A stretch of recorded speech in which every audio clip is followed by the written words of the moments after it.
Well, in terms of a process, I think the first thing that you need to look at is what behavior is it that you want to change. Do you want more penetration? In other words, you're trying to bring people into the category. You want more frequency of purchase. Do you want people to switch from one brand to another? I think it's really important to identify what specific behavior you're trying to affect. Next, it's probably important to understand the factors that are influencing current behavior.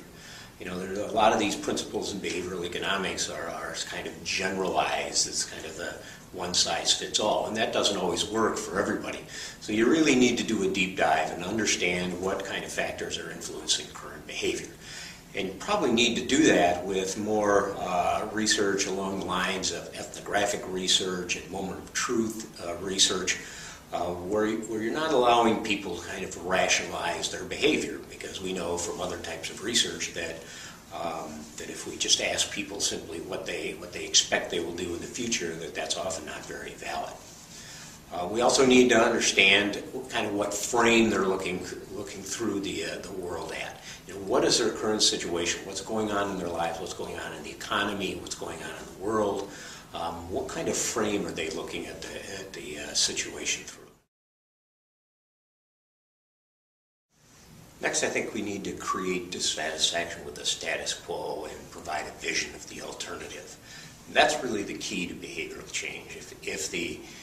If we can create enough dissatisfaction with what they have now, and if we can provide a vision of what the alternative is, that's the benefits of that, and then provide an easy way for them to take advantage of that, that's really the key to behavioral change. So creating dissatisfaction with the status quo, providing a vision of the alternative, and then explore the behavioral economic constructs, those theories that people have developed, or the constructs that they have, and see which one might be most effective in creating that dissatisfaction in the vision.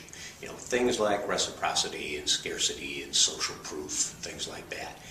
And the thing is, with a lot of the new media around, particularly online, it gives us an opportunity to experiment and test some of those things very quickly and very easily, so we understand which seems to be working and which aren't working as well. So there's an opportunity to know without having to go through a huge study asking people questions that they probably would rationalize anyway.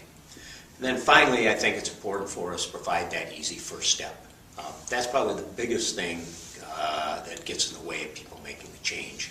If we provide some dissatisfaction with the status quo, provide them with a vision of the alternative, and then make it easy for them to take the first step. You know, there's a body of research out there done now by the Ehrenberg Bass Institute that shows that the brands that have the widest distribution and that are easiest to buy, that are most readily available, that have the easiest path to the sales, are the brands that tend to be more successful.